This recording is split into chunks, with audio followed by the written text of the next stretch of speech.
first, RJ, can you just introduce yourself and let us know who you are today? And then I just want to go backwards a bit and from my vantage point, unpack a few things that just in a simple search, I believe are of interest to you, but then we'll see where it goes. But one, just tell people a bit today who you are, RJ White.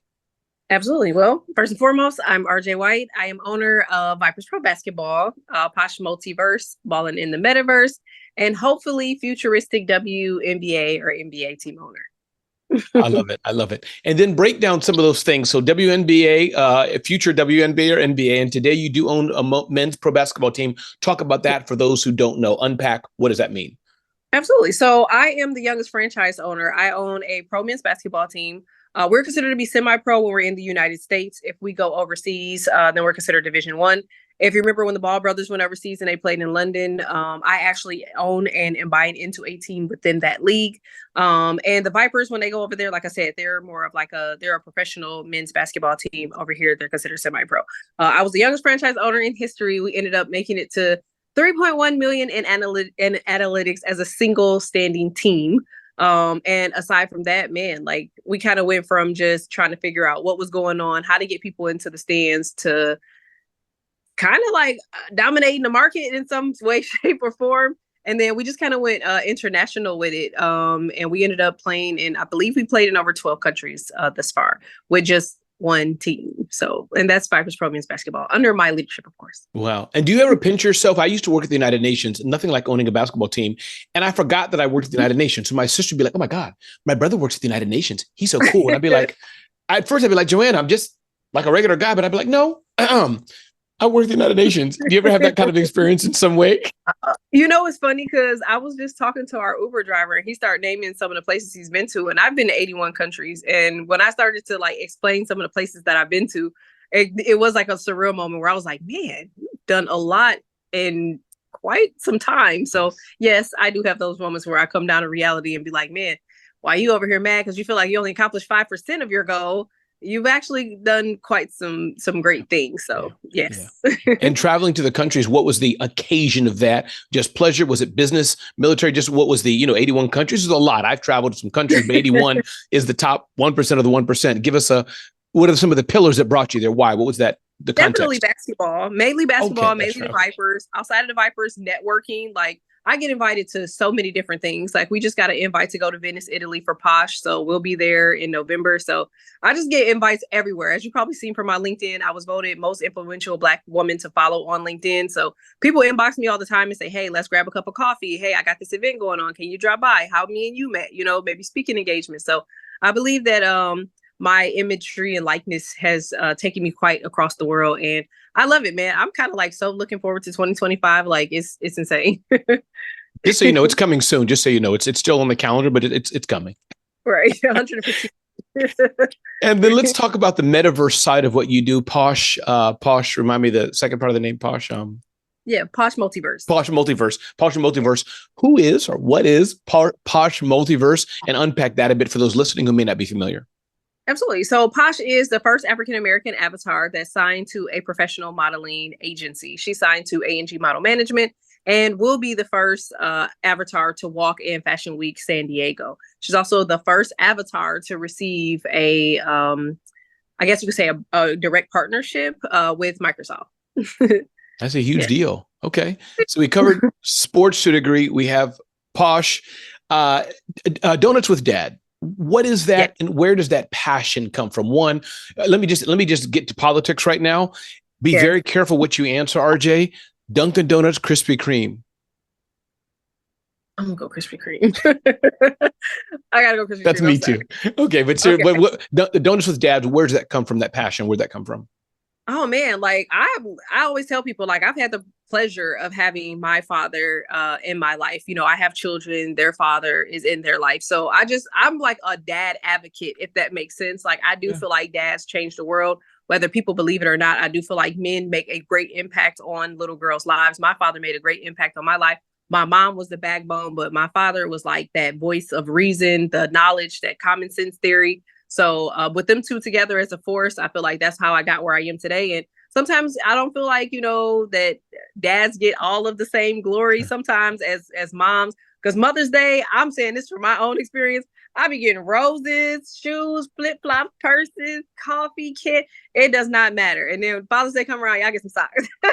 Yep. So I just wanted to kind of balance that out, and I just love seeing fathers with their children, even bonus dads, stepdads, just Yes. men in general, having that sense of protectiveness, amongst the youth and that inner city, guidance. So I just said, you know what, maybe I should give back. I appreciate the moms too, moms Absolutely. get out of bed regardless, but I just feel like sometimes dads need that extra push too. So Yeah. I did the fatherhood voice intuitive, and surprisingly, my first year of doing it, like we almost made Guinness Book of World Records. We were short and shy by 9 people. And I didn't relaunch it again, but I said for 2025, if I could find a really good partner for donuts, that I would relaunch it and get some more, nonprofits and stuff involved. But yeah, you sparked something with that one, and yeah, it's definitely been on my mind, and I love the outcome. Did you see the form that they had to fill out for that? It was Yes. amazing, so I loved That it. is nice. I love it. I love it. I love it. And so let's talk about a bit how you got here, RJ. That's really the bulk of what I want to talk about. I've done a bit of my own research. 2024, anybody can, with a few brains and a keyboard, can Right. find a lot about what people choose to share, which is, a lot. Same with me. Yeah. If you don't know, like people, I've done interviews like, Ramon, you still like burnt pancakes? I'm like, how'd you know that? Obviously, I shared it. So Oh can my you, goodness. exactly. My interest, RJ, how did you get to be the accomplished person you are today? You talked a lot about your dad. I know you've been into sports when you were small. I know you played a lot of video games, or you're doing cool tech stuff when you're a child. But Yes. talk about when you were 10, 16. Can you help us understand what got you here today, and some of that journey professionally and personally? That's what I'd love to hear. Absolutely. I mean, I would just say going back to 4, at 4 years old, like I knew back then that I wanted to be around sports. I loved the game. At that point, we were living in Michigan, and I just felt like the Detroit Pistons was not showing enough BTS footage. Okay. At 4 years old, I'm like all trying to like see all what's going on in the arena. And then it would be a commercial break, those big back TVs. I'm over here like, no, I don't see enough. It's not giving me enough. Like someone needs to be fired. But even as a little kid, like I said, I just had like an interest in the sports. And what's crazy was I never really ultimately had an interest in playing. Like it was never like my first thing. I wasn't the type of person to watch the game and be like, man, I want to get on the court. Like much homage to the women that are putting up numbers. Sure. Obviously, seeing Angel Reese and Caitlin Clark, all those beautiful women, and Aja, all those ladies with the Aces, they're putting up good numbers, and they're making their wave. I'm good friends with Sylvia Crawley. I just wore her dress, her NFT dress, not too long ago for the Nice. NCAA. So all of these women are making their impact, and I think it's it's an amazing thing. Men have been too, but I just never really wanted to be a player, if that makes sense. Like I've always had that ownership mindset. And I've had that mindset since I was 4. So going into 10 years old, I'm like, okay, what do you need to do in order for you to secure your position? The first thing I always wonder, and I always thought was like, you got to have money. You're not going to just buy an NBA team. Like you got to have people behind you. You got to have investors. You got to have a whole bunch of stuff. I knew the stuff at 10 years old. So by the time I got 14, 15, you now talking about a young lady going through puberty. I'm like 6 feet trying to figure out pants that actually go past my ankles at the time frame. I'm angry at the world. My mom always said that. She's like, I just don't know what you were so mad at. I was like, I don't know either. But, instead of me playing, my dad and, even my mom, she was like, man, like you need to focus more on like, your studies. You need to focus more. And my dad was like, maybe you just need to focus more on the operation side of things. Like maybe that's where you are. And like, even though the coaches, they would try to like recruit me behind my parents' back, they were like, you can just come to practice. My dad would be right there like, no, she's not going to practice. But I just kind of knew then. I started my first company at 16. I knew even back then, like, I just had an entrepreneur mindset. Like I spent a lot of time in the library. I spent a lot of time around other entrepreneurs. I just wanted something different. You know what I'm saying? Like, and what was that company at 16? What was that? Who were you serving? RJ Credit Associates. Okay. Yeah. And we were actually helping militants pay their bills if they got deployed or if they had credit damage. Because I know I went to go buy a car at a young age, and I had to be about 16, 17, around like maybe a junior or senior in high school. And, my parents took me to go like try to help me get a vehicle. And I had identity theft on my credit report. And I was just like, what is identity theft? I'm a young Black kid growing up in, we weren't in the hood, but it was like, in the middle class area of Michigan. And it's like, what is identity theft? What's a credit score? What is any of this? And so, it dawned on me, like I got all the way up to like senators, Congresses, having those conversations about identity theft. Governor Granholm, if anybody remembers her, shout out to her. Like at one point, you know what I'm saying? She was really big with starting different initiatives for identity theft. But, you know, even those ladies in Michigan, like they helped push the agenda in the envelope to make sure that people were secure, you know, like not quite how the internet is today, which I'll go more into that. As far as like me, I just got accepted into Harvard for another certification today. Congratulations. But thank you. And so it was just really crazy because I just started my business from there. I knew I needed money from there. I needed to save from there. And then I ended up, you know, signing up for the service and ended up finding out I was having my first daughter. Oh, thank you. So thank you for your service. Okay. Oh yeah. Yeah. No worries. I didn't complete that much enough to devote anything. Thanks for signing up though. Yes. Yes. It was definitely a goal. I had all those guys all over my mom's front porch and she came home one day like, why are all these dang on military people on my front porch? I'm like, I'm starting for the service. So it was a really good experience. Like everybody was really nice. You know, it was definitely a learning experience, but I also learned from that just wasn't my path. Yeah. If that makes sense. Like even when I was doing RJ Credit Associates, the only thing that I could think about was like sports, you know, your team, buying your team on an NBA team. Like, is this really what you want to do? Like, you know, still doing research. And so at that 16-year-old, 17-year-old me, I just dived right on in. And I just like, okay, well, you're a mom now. You got to make sure you got something to leave back for a legacy. But is this what you really want to do? Obviously, I worked jobs and stuff like that in between. But all the while, my whole focus at the time frame was to build money, save money, so that way I could buy a franchise. And that's what I did. I ended up buying my franchise at 26 years old, which made me the youngest franchise owner in ABA history. Paid for it in cash. We're talking about a couple 100,000, a couple 10,000, a couple million. No, they were at about, I believe, 25K at that time. Okay. Yeah. Yep. And I had no idea what a budget was. I was like, even though I'm dealing with budgets, you know, on the personal side, I didn't know more about like what it took for like a sports budget, if that makes sense. You have so many other moving parts, you know, a personal financial budget. Yeah, that's kind of easy to manage. Just like different, you don't spend, you don't have a lot to manage, but going into a sports budget, understanding marketing, understanding your community, your niche, you know, your demographics, like all of that really was a learning experience. And I think that's also why I do really good when I go to different countries, is because I was able to understand the adaptability process when you're building a company. Yeah, well, that is powerful. Then what was the jump, RJ, then from RJ Credit and Associates to where you are today? Did you sell that? Do you still have it? Give me some more of that meat between the two of how that happened to what brought you to today. No, I still actually have 100% ownership of Vipers Pro Basketball. And I just, you know, even in between, like, as you probably know, I'm 6'4" with heels. And so even in between, like, you know, I've always been a fashionista. If people go back and look at my Instagram, Facebooks, you'll see old, you know, photos from 2003. I'm dressing. So even back then, you know, I had started to create like a tall girl store. I started, you know, I tried to get a franchise for purses and stuff like that, just to kind of keep the things that I love into the mix, because that was the one thing, like I said, that I've seen as a trend just by building my businesses, is that people have a tendency of doing what they feel like they need to do versus doing what they love. And once that passion leaves, it takes everything else with it. So I stayed, you know, dressing, you know, staying a fashionista while still building out my team. That's your brand. That's part of your personal brand.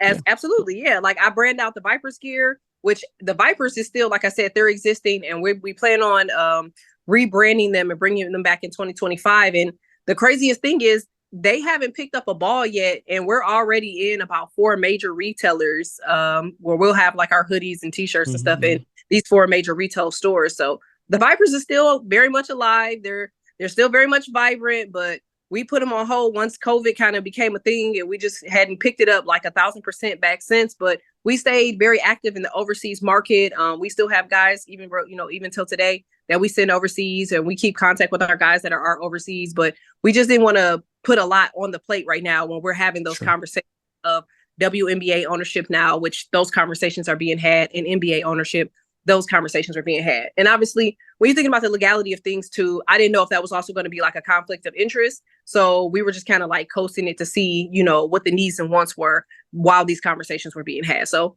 we'll see. I love that, RJ. I love that. Thank you again for being here. RJ, can you give us some tips for today's entrepreneur, for today's small business owners? And let me just, small business owner, no, entrepreneur, the one who's the future you, if there is such a thing, the future you seem to have a high degree of hustle and grit. That's just from the little bit I'm hearing and get to know you, hustle and grit. I say this in a good way, gangster. I use that for myself sometimes, but polish. And then very attuned and smart. If you get it to compliment what I'm saying, this mix. I don't know, partly that's a unicorn. Maybe you're just unique in that, and thank God for that. But can you talk to entrepreneurs? This mix you have, this drive. I don't want to put words in your mouth, so I'll leave it to you. What are some tips for the entrepreneur today? They're trying to start out with their water bottle company, could be fashion company, could be starting their accounting firm. It doesn't, I don't think it matters. What is your advice for they're like, RJ, I'm just starting out. I got my first client, or I'm trying to get my first client. Where do they start? How do they be a success? I would say build relationships. Like, relationships are going to be a very key component for every entrepreneur. And you got to know, like, this is something my mom told me, like, and it's crazy because my mom has an entrepreneur spirit. She didn't really like push on it as much because, you know, she was taking care of us as her kids, but she has that entrepreneur mindset. Like, you can go to her, you can talk to her, you can ask her something, and she's going to answer it, and she's always spot on. I'm saying this to say, she's always told me that it'll take you 5 to 10 years to build a real business. And that's exactly to the amount of time that it took me before I even started seeing a return for one of my companies. So if you're in it for quick money, if you're in it for to get $1, you know, tomorrow, or if you're trying to get 100 and be a millionaire the next day, while that is an opportunity because people go viral every day, TikTok is making more millionaires in history than we've ever seen before. Social media influencers are becoming rich. I mean, you see NIL at this point.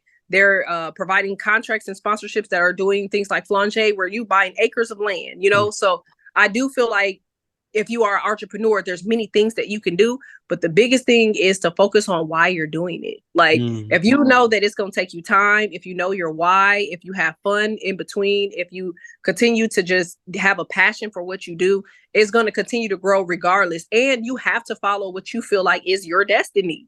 Sometimes we see other people doing things and we'll say like, oh, you know what? They're doing it. I'm going to do it too. That don't mean that that's your destiny. That don't mean that that's your calling. So therefore, you have to follow what's in your heart of what it is that you know that you want to do, not because you see someone else doing it. If it's your water bottle company and your water bottle company is just something you've been wanting to do since you were young, go for it. I can assure you, you probably most likely make it.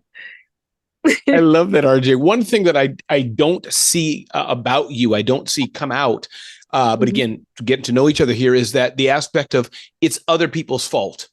The man is keeping me down. I can't do it because of this force, that force, race, whatever.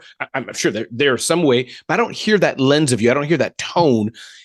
Can you just talk about that? I'm not even talking about white or black per se. I'm just talking about, you know, as a woman, I don't hear you saying man. I don't hear you talking about white, black. I just hear you saying I'm running a business like anybody else. That could be my perception, but please feel free to correct the record, or if you get what I'm asking, talk about that a bit. It's funny because you said earlier in the conversation, you was like, you got a little bit of gangster in you, just a little bit. No, I'm kidding, but no, I never really had anybody like, nobody's ever like, okay, so I've heard a lot of stories from a lot of people that are within industries, and they'll say, oh, it's because I'm a woman. And like, I have, maybe because I'm 6.5 feet, maybe because I'm 6'4" with heels. Like, maybe people just don't feel the need to do that to me, if that makes sense. But I've never had anybody cross the line.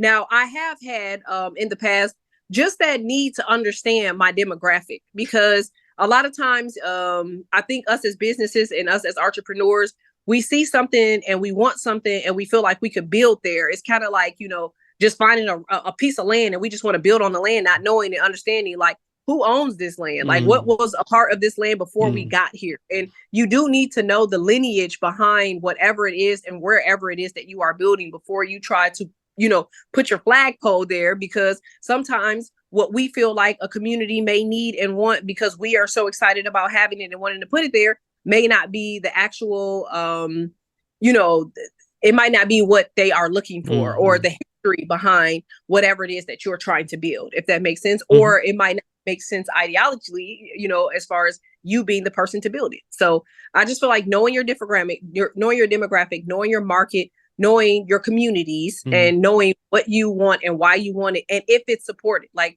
me personally, I received a declaration for Lake County, Illinois. If you know anything about Lake County is a very eclectic, beautiful place, but it does not have the biggest history of successful Black female entrepreneurs. Like, you won't see that very often. As far as receiving a just a declaration for my team.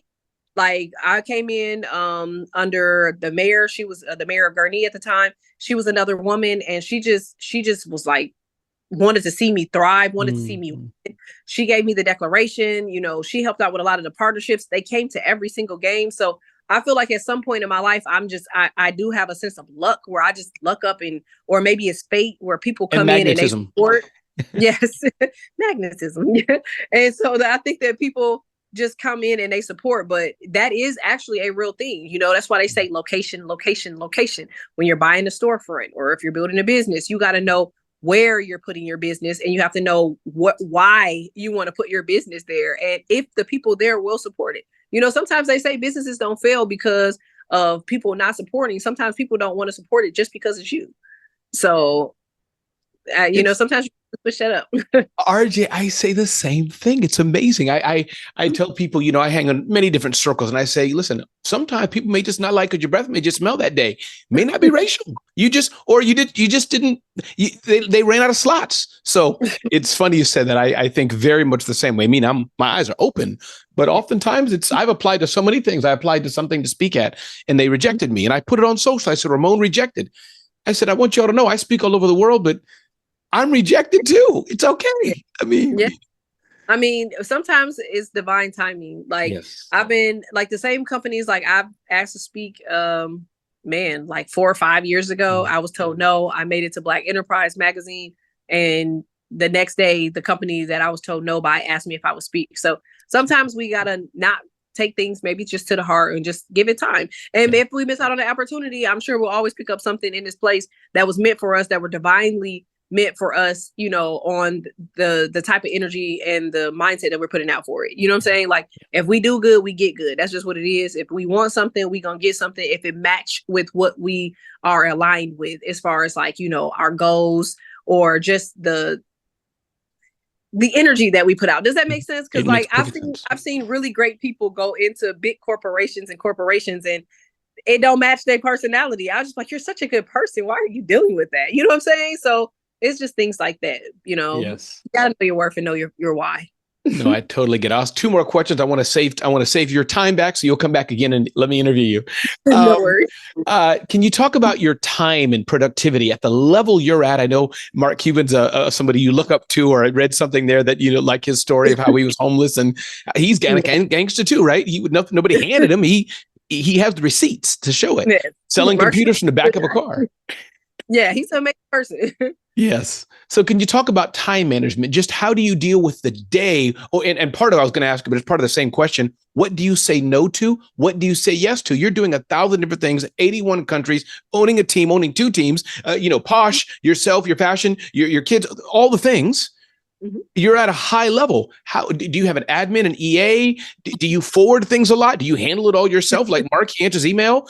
Talk about just your day-to-day productivity, your calendar. How do you do it all, as it were? Well, I mean, as you've seen when we met, I have people around me that help me. You see my daughter, you met my daughter. Mm-hmm. She helps me. I have a close-knit team of people that help me. But when it comes down to things like, emails, opportunities, engagements, anything that has to do with my name or my likeness, I control that 100%. And I do that predominantly because I make sure that I keep the same, I want to kind of like start and begin with the same type of likeness, if that makes sense, mm-hmm. and image that I've had. And I've noticed that people will tend to change according to what's trending. Does that mm-hmm. make sense? Mm-hmm. And I really don't want to do that. Like I want to stay my natural, authentic self, and I want to keep my same, like I said, likeness.